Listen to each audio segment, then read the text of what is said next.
வணக்க மக்களே, நாம இந்த ஆரோக்கியமான எச்சரிக்கை பதிவில் புற்றுநோயினுடைய ஆரம்ப கட்ட பொதுவான அறிகுறிகளை பற்றி நம்ம விளக்கமாக தெரிந்து கொள்ள போகிறோம். இந்த பதிவு எதுக்கு அப்படின்னா, அறிகுறிகள் முன்னாடியே நமக்கு தென்படும் போதே புற்றுநோயிலிருந்து நம்ம விடுபட்டு கொள்ளலாம். அதுக்கு தான் இந்த பதிவு.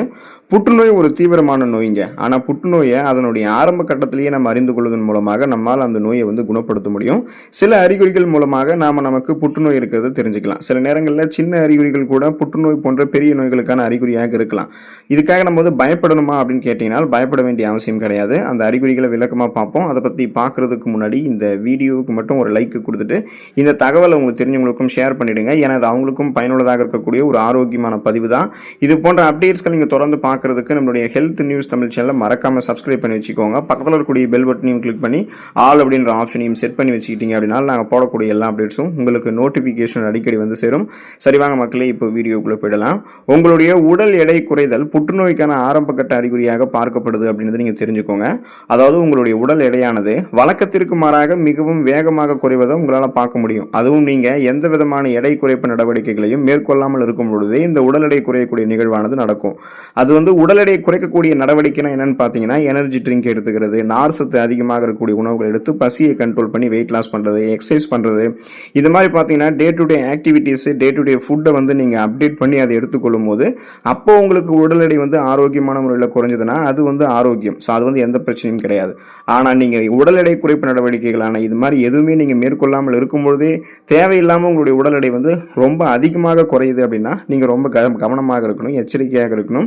ஏன்னா இது கணையம், வயிறு, உணவு குழாய் அல்லது நுரையீரல் போன்ற பகுதிகளில் புற்றுநோய் உருவாவதற்கான ஆரம்ப கட்ட அறிகுறியாக கூட இருக்கலாம். ஸோ இந்த மாதிரி உடல் எடை குறைகிறது அப்படின்றது 3 மாதங்கள் ஆரம்பித்து 6 மாதங்கள் வரைக்கும் நம்ம உடற்பயிற்சிகள் செய்வது, உணவுகள் எடுத்துக்கொள்ளும் போது தான் குறையும். ஸோ இதெல்லாம் இல்லாமலே உடல் எடை குறையுதுன்னா நீங்கள் கொஞ்சம் கவனமாக இருக்கணும். உடலில் வீக்கம் அல்லது கட்டி ஏற்படுதல் புற்றுநோய்க்கான ஆரம்ப கட்ட அறிகுறியாக பார்க்கப்படுதுன்றதுன்னு தெரிஞ்சுக்கோங்க. உடல்ல ஏதாவது ஒரு பகுதியில் வீக்கம் அல்லது கட்டி ஏற்பட்டுச்சு அப்படின்னா அதை நீங்க கண்டுகொள்ளாமல் விட்டுறக்கூடாது. வயிறு, மார்பகம் போன்ற இடங்கள்ல புற்றுநோய் காரணமாக கூட கட்டிகள் ஏற்படலாம். எனவே இந்த மாதிரியான கட்டிகள் உங்களுக்கு நீண்ட நாட்களுக்கு இருந்துச்சுன்னா உடனே நீங்க மருத்துவர் அணுக வேண்டியது ரொம்ப ரொம்ப நல்லது.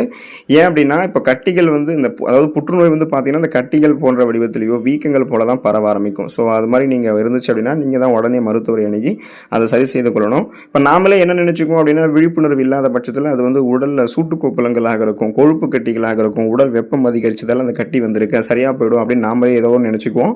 நீங்களாகவே ஒரு கணக்குக்கு ஒரு அசம்ஷனுக்கு போகாதீங்க. மருத்துவரை அணுகுங்க. அவங்க உங்களுக்கு அதை தெளிவுபடுத்திடுவாங்க. அது எந்த பிரச்சனை, மற்ற சாதாரணமான கட்டிகளா அல்லது புற்றுநோய் காரணமாக தான் வீக்கம் கட்டிகள் ஏற்படுதானது அவங்களே உங்களுக்கு குறிப்பிடுவாங்க. நீங்களாகவே ஒரு எண்ணத்துக்கு போகக்கூடாது, அது ஆபத்து. தொடர்ந்து இருமல் ஏற்படுவது புற்றுநோய்க்கான ஆரம்ப கட்ட அறிகுறியாக பார்க்கப்படுதுன்றது நீங்கள் தெரிஞ்சுக்கோங்க. தொடர்ந்து இருமல் இருக்கிறது அப்படின்றது அது எப்படிங்க புற்றுநோய்க்கான ஆரம்ப கட்ட அறிகுறியாக இருக்கும்? ஏன்னா பல நோய்க்குமே முதல்ல பார்த்தீங்கன்னா இருமல் பிரச்சனை இருக்க தான் செய்யும் அப்படின்னு நம்ம நினைக்கலாம். இப்போ மார்பில் அதிகமாக சளி இருப்பதால் கூட தொடர் இருமல் நமக்கு ஏற்படலாம். ஆனால் உங்களுக்கு 3 வாரங்கள் ஆரம்பித்து 4 வாரங்கள் வரைக்கும் தொடர்ந்து இருமல் பிரச்சனை இருக்குது அப்படின்னா அது ஒரு மோசமான நோய்க்காக அறிகுறியாக இருக்கிறதுக்கு வாய்ப்புகள் இருக்குது.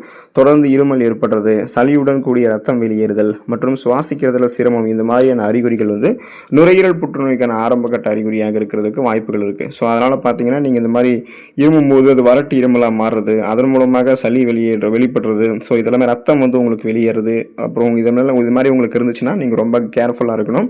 உடனே மருத்துவரை அணுகணும். மச்சம் அல்லது மருவில் மாற்றம் ஏற்படுதல் புற்றுநோய்க்கான ஆரம்ப கட்ட அறிகுறியாக பார்க்கப்படுது அப்படின்றத நீங்கள் தெரிஞ்சுக்கோங்க. உங்களுடைய மச்சம் அல்லது மருவில் ஏதாவது மாற்றம் ஏற்படுது அப்படின்னா அதை நீங்கள் புறக்கணிக்க கூடாது. பெரும்பாலான மக்கள் இந்த மாதிரி விஷயத்தை கவனிக்கிறது கிடையாது. ஆனால் இது ஸ்கின் கேன்சர், தோல் புற்றுநோய்க்கான ஆரம்ப கட்ட அறிகுறியாக கூட இருக்கலாம். உங்களுடைய சருமத்தில் ஒரு புதிய மரு அல்லது புதிய மச்சம் தோன்றும் பொழுது சருமத்தில் ஏற்கனவே இருக்கக்கூடிய மச்சத்தினுடைய நிறம் மாறுதல் அல்லது அளவு அதிகரித்தல், கலர் சேஞ்ச் ஆகிறது, இல்லைன்னா சைஸ் இன்க்ரீஸ் ஆகிறது, இந்த மாதிரியான அறிகுறிகளை பார்த்தீங்கன்னா உடனே நீங்கள் மருத்துவர் அணுகணும். அவங்க உங்களுக்கு ஆலோசனை வழங்குவாங்க. நீங்களாகவே ஒரு முடிவுக்கு நீங்கள் போகக்கூடாது. நீங்கள் ஒரு தோல் சார்ந்த மருத்துவ நிபுணர், ஸ்கின் ஸ்பெஷலிஸ்ட்டை அணுகிறது இன்னமும் கூட உங்களுக்கு நல்லது. ஸோ அவங்க உங்களுக்கு குறிப்பிடுவாங்க அது மற்ற ஸ்கின் டிசீஸ் தான், அதாவது மற்ற தோல் சார்ந்த பிரச்சனைகள் தானா அல்லது ஸ்கின் கேன்சர், தோல் புற்றுநோய்க்கான ஆரம்ப கட்ட அறிகுறியாக இருக்கான்றது அவங்களே உங்களுக்கு விளக்கிடுவாங்க. நீங்கள் கவலைப்பட வேண்டிய அவசியம் இல்லை. சிறுநீரில் ரத்தம் கலந்து வெளியேறுதல் புற்றுநோய்க்கான ஆரம்ப கட்ட அறிகுறியாக பார்க்கப்படுதுன்றதை நீங்கள் தெரிஞ்சுக்கோங்க. சிறுநீர் வழியாக ரத்தம் வெளியேறுதல் அப்படின்றது பொழுது உங்களுக்கு அந்த குறிப்பாக பார்த்தீங்க அப்படின்னா உங்களுக்கு அந்த புரோஸ்டேட் புற்றுநோயாக இருக்கலாம் அல்லது சிறுநீரக புற்றுநோயாக இருக்கிறது கூட வந்து உங்களுக்கு வாய்ப்புகள் இருக்குது. இப்போது நீங்கள் வழக்கத்தை விட அதிகமாக கழிப்பறைக்கு வந்து போகிறீங்க அல்லது மலச்சிக்கல் பிரச்சனைலாம் தொடர்ந்து எதிர்கொண்டுட்டு இருக்கீங்க அப்படின்னா அதை கூட நீங்கள் புறக்கணிக்கூடாது. ஏன்னா இது வந்து குடல் புற்றுநோய்க்கான ஆரம்ப கட்ட அறிகுறியாக இருக்கிறதுக்கு வாய்ப்புகள் இருக்குது. ஸோ புரோஸ்டேட் புற்றுநோய்க்கான எக்ஸாக்டாக என்னென்ன அறிகுறிகள் இருக்கும் அப்படின்னா, நீங்கள் சிறுநீர் கழிக்கும் போது வலி ஏற்படும். அதே போல் கீழ் முதுகில் வந்து நீங்கள் சிறுநீர் கழிச்சிட்டே இருக்கும்போது உங்களுக்கு வலி உண்டாகும். இது எல்லாமே புரோஸ்டேட் புற்றுநோய்க்கான ஆரம்ப கட்ட அறிகுறி தான். கழிவு நீக்க மண்டல வேலை மிக சிறப்பாக நடக்கலைன்னா இந்த மாதிரி உங்களுக்கு வந்து இருக்கும். ஸோ கழிவு நீக்க மண்டல வேலை சிறப்பாக நடக்கல, நச்சு கழிவுகள் நம்மளுடைய உடலில் தேங்கி பல்வேறு விதமான நோய் தொற்றுகளும் நமக்கு ஏற்படும். ஸோ கிட்னி ஃபெயிலியர் ஆகிறதுக்கும் சான்சஸ் இருக்குது. ஸோ நாம் என்ன பண்ணோம் அப்படின்னா, அந்த kidney stones, kidney infections, kidney failure எல்லாம் ஆகக்கூடாது அப்படின்னா இந்த மாதிரி அறிகுறிகள் தென்படும் போதே உடனே மருத்துவரை சந்தித்து அதை வந்து நம்ம தீர்வு பெற வைத்துக் கொள்ளணும். ஏன்னா இப்போ சிறுநீரில் ரத்தம் கலந்து வெளியேறுதல் அப்படின்றது சிறுநீரகத்தினுடைய அந்த வடிகட்டக்கூடிய செயல்திறன் பாதிக்கப்படும் போது அது வந்து ரத்த செல்களையுமே கசிய வைக்கும். அதனால தான் இந்த மாதிரி உங்களுக்கு இருக்கும். ஸோ இது வந்து பார்த்தீங்கன்னா ஒரு கிரிட்டிக்கலான ஸ்டேஜ், அதாவது ஒரு ஆரம்ப கட்ட நிலையாக இது வந்து இருக்காது. உங்களுக்கு வந்து இந்த மாதிரி கொஞ்சம் காட்டுது அப்படின்னா ஒரு கிரிட்டிக்கலான ஸ்டேஜில் நீங்கள் இருக்கீங்கன்றது அர்த்தம். பயப்படாமல் உடனே நீங்கள் வந்து மருத்துவரை அணுகணும், தாமதிக்கக்கூடாது. உடலில் கடுமையாக வலி ஏற்படுதல் புற்றுநோய்க்கான ஆரம்ப கட்ட அறிகுறியாக பார்க்கப்படுதுன்றது நீங்கள் தெரிஞ்சுக்கோங்க. உங்களுக்கு எந்த விதமான காரணங்களுமே இல்லாமல் தொடர்ந்து வாரக்கணக்கில் உடலில் வலி இருந்துச்சு அப்படின்னா அது புற்றுநோய்க்கான ஆரம்ப கட்ட அறிகுறியாக கூட இருக்கலாம். ஏன்னா புற்றுநோயினுடைய ஆராய்ச்சிகளின்படி புற்றுநோய் கட்டிகளானது எலும்புகள், நரம்புகள் மற்றும் பிற உறுப்புகளில் அழுத்தம் கொடுக்கறதால அதிகமான வலியை அது ஏற்படுத்தலாம் அப்படின்றது வந்து குறிப்பிடுறாங்க.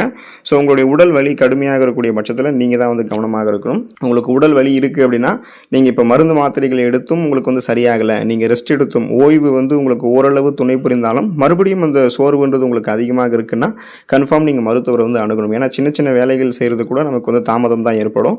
அப்போ நம்ம வந்து ஒரு அபாயகரமான நிலையில் இருக்கின்றது அர்த்தம். உடனே மருத்துவர் அணுகி செக் பண்ணிக்கணும். தொடர்ந்து நெஞ்செரிச்சல் ஏற்படுவது அப்படின்றதும் புற்றுநோய்க்கான ஆரம்ப கட்ட அறிகுறியாக பார்க்கப்படுது. நீங்கள் தெரிஞ்சுக்கோங்க.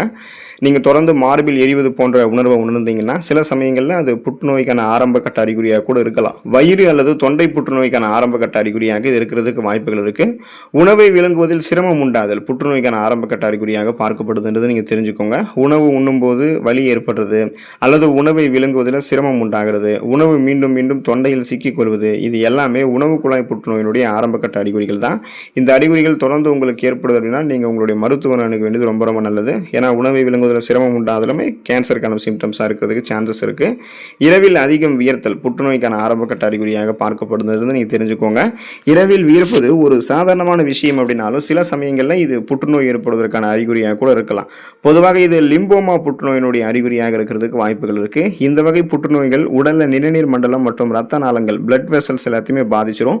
இதனால் நைட் ஸ்வெட்டிங் வந்து அதிகமாக இருக்கும். ஸோ இந்த மாதிரியான அறிகுறிகள் உங்களுக்கு ஏற்பட்டுச்சுன்னா நீங்கள் உடனே பீதி அடையக்கூடாது, பயப்படக்கூடாது. அதை மட்டும் நீங்கள் பண்ணக்கூடாது. ஸோ இந்த அறிகுறிகள் எப்போதுமே புற்றுநோய்க்கான அறிகுறிகளாக இருக்க வேண்டிய அவசியம் கிடையாது. ஆனால் அரிதாக சில சந்தர்ப்பங்களில் இவை புற்றுநோய்க்கான அறிகுறிகளாக இருப்பதால் இந்த அறிகுறிகளை நீங்கள் சந்திச்சிங்கன்னா உதாசீனப்படுத்த வேண்டாம். அதுக்கான சரியான நடவடிக்கையை மேற்கொள்ளுங்க. ஏன்னா 50 ஆண்டுகளுக்கு முன்னாடி புற்றுநோய் அப்படின்னு சொன்னாலே அது வந்து ரத்த புற்றுநோய் அப்படின்னு மட்டும் தான் நம்ம நம்பிக்கிட்டு இருப்போம். ஆனால் புற்றுநோயில் ஏராளமான வகைகள் இருக்குது. அந்த வகைகளுக்கு ஏற்றது போல் ஏராளமான அறிகுறிகளுமே இருக்குது. இப்போ நாம் குறிப்பிட்டிருக்கக்கூடியது பொதுவான அறிகுறிகள். இந்த அறிகுறிகள் தென்படும் போதே புற்றுநோயை வந்து நீங்கள் சரி செய்து கொள்ளுங்கள். உடல் நலத்தை பாதுகாத்துக் கொள்ளுங்கள். அடுத்த ஆரோக்கியமான பதிவில் மறக்காமல் சந்திப்போம். நன்றி மக்களே.